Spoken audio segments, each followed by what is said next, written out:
So this story I've sat on for a while, and I do enjoy telling at parties. It was one of the first times I truly stood up for myself and asserted my authority. Previous to this, I was frequently being forgiving and flexible to patron complaints and demands more than others. Being in a library, this isn't a surprise, but there should be limits, and here I found mine. To preface, this is a story regarding a person who has developed a history with us. His wife and 3 children, wonderful people. I found them a delight, and I was happy to serve. He, however, was a silent sentinel. Everything went under his card and his alone. Man of the house type of attitude, so no one else was permitted to have a card. Relevant for later.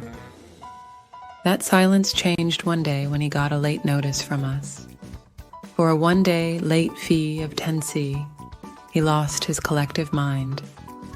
He stormed in and yelled at me to cancel it, saying it was my fault, that there is no possible way for it to be late, that my computers are cheating him, basically lacking any hint of responsibility or tact. Now, for such a pathetic fine, I would have waived it if he was nice.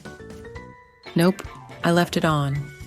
I can be petty, but more importantly, I wanted to stand up for myself against such willful ignorance. Besides, in all reality, nothing really happens at that value. Accounts get locked at $15, so a 10C fine is just a blip. He apparently convinced himself that he won because he never got another notice and was still able to use his card. So the next fine came sometime later. This he did the same thing. I again refused, and he again yelled at me until his veins popped and then stormed out. Rinse and repeat about 2 more times. Over time, his fines added up to a few dollars, but his account was still under the magic $15. To be sure, I was waiting for the day he got blocked so he could finally face the consequences of his actions.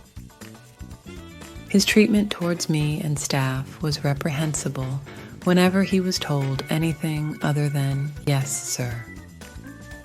One day, there was a book in our bin that was soaking wet. The books under it got wet because of it, even. So we flagged it as damaged and billed him for replacement costs for just that book. To my surprise, it was his book. I was keen to get it marked damaged, but justifiably 3 more should have been charged to him as well. But being a library, we are trying to be kind. You think we killed his dog the way he came in after getting that notice. I honestly couldn't even understand him at times, but he vehemently denied damages to the book. I brought out the evidence and showed him the dried up, wrinkled as hell, water-stained, warped book. The damage to it was beyond questioning. Suddenly, he insisted that's the condition he checked it out in. As stunningly insane as it was that we would keep such a damaged book, especially in an affluent part of town, there was a comical bit of proof that he was lying. This was the book's first circulation. It was bookstore new at time of checkout, without question. It was the most cut and clear damage claim we could ask for, absolutely indisputable. His response? Throw the book at me in a very literal sense and laugh at me for daring to collect. I warned him that his account would be blocked. He said he would never come back. I tried to warn him about further consequences that he ignored on his written notice. He slammed the door. I knew that he would be back, and I was going to make him. Now, this is where I grinned. You see, there is another thing to note about my job. It was operated by a city, not a non-profit organization. That city was currently bankrupt.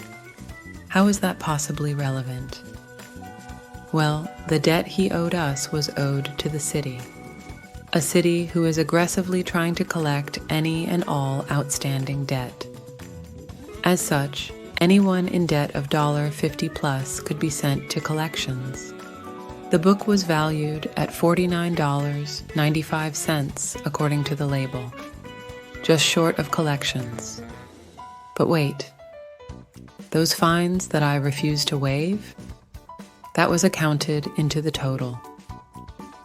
With one stroke of my wand, I expedited our request for escalation to collections, bypassing traditional wait times. After all, it was clear he was aware of the fines and declared willful disregard to the demand for payment. The cost of collections is steep. Not only does the organization that bills the customer demand their own fee, $20 to start if I recall, but what collections does to the credit score is certainly where they bring the pain. This was post-bubble burst, so a good score can mean fiscal life and death. So a collections notice can hit as hard as a solid 100 points, give or take a few points. Such a hard hit can outright block loans as well as spike interest rates. Willful ignorance of a collections debt is akin to ignoring a bleeding stab wound, especially if it is a debt to government.